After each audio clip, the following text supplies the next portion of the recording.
Bob, so I wanted to ask you the topic of addressable. How you define addressable and how NCC plays in the addressable world, what you activate there.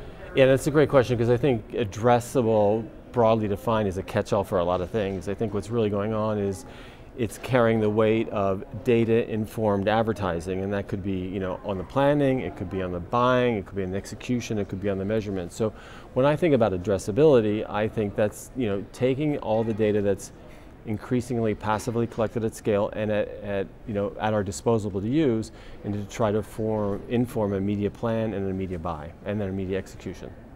So what about this notion of addressability at the household level, and to what degree are you part of that, and do you drive that? So I think we're at the beginning stages of that. Everybody's talking about, if you go way back in time, the big media owners were always talking about data informed, or we have a national addressable. But the media owners, they have the reach, the programming reaches a lot of people, but they don't have the first party relationships, and they don't have the technology and infrastructure to be out and execute. So they're out there buying, Pluto, Viacom bought Pluto, or NCC, or NBC has their own application. They're trying to move their first party relationships into third party relationships. And then the distributors, they're the ones with the first party relationships, but they don't really have the reach. So I think they need to combine all their initiatives. They're all kind of doing something as a one-off. If they can work together in an open environment and build a platform, then I think national addressability, both on the inventory that the distributors get, the 2 minutes of inventory that they rep, and maybe even the national inventory running through their infrastructure. Cool. So tell us how things are coming along at NCC with the consolidation of this massive amount of data that you have at your fingertips. Yeah, I mean, it's funny. We're starting. When I got there, and I've only been there for five and a half months now. We're owned by 3 of the largest distributors in the U.S. We're owned by Comcast, Charter, and Cox. They represent on aggregate.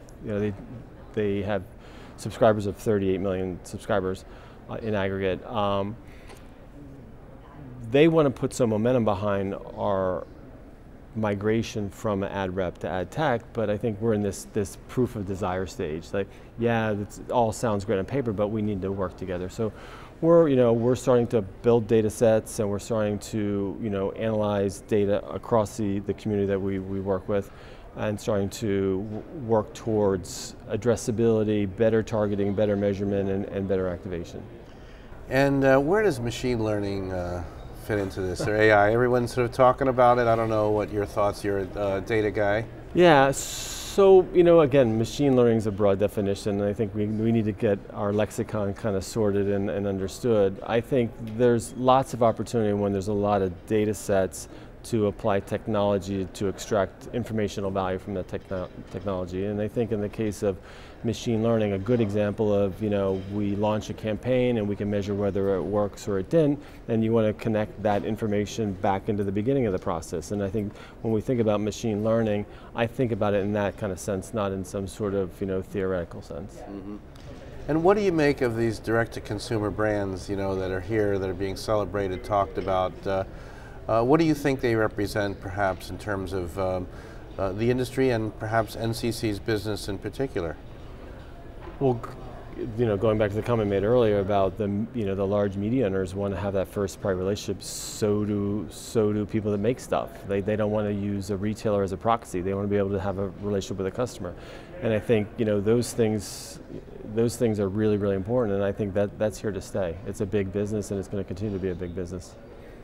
And finally, any thoughts about data and sort of how data is powerful, how data perhaps is facing challenges from the government, regulations? We hear a lot about identity. We're going to be talking about that in a few weeks in New York.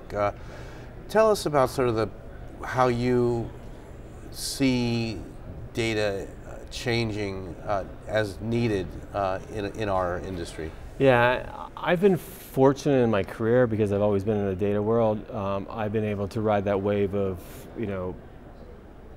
activity data, whether it's credit card, phone bills, viewing data, et cetera, being passively collected at scale and increasingly available in the marketplace. And I think that's going to continue. There's no way to slow that down. I think the privacy thing is really important, and I think we got to get that right. You get that wrong and you're going to lose consumers' trust and you're going to have regulations, et cetera. I've always taken the approach that any data that I create or that you create is your data, and you should be given, if I'm going to take ownership of that, I should give you clear notice and clear choice. This is your data, I want to do this with it, and this is the deal that I want to make with you. And I think you're going to see those things. It's going to be notice and choice, and people are going to have to opt into things. And finally, some takeaways from the sessions or the event today. People, the vibe, sort of the outlook. Any thoughts? I like the vibe. It's funny, I've been a part of the IAB almost from the beginning. I was at iPro back in 1994 when the IABs just started getting going. What I've noticed this today is that there's a lot of TV people here, and so it's really one of those inflection moments when you see, wow, these things are really coming together.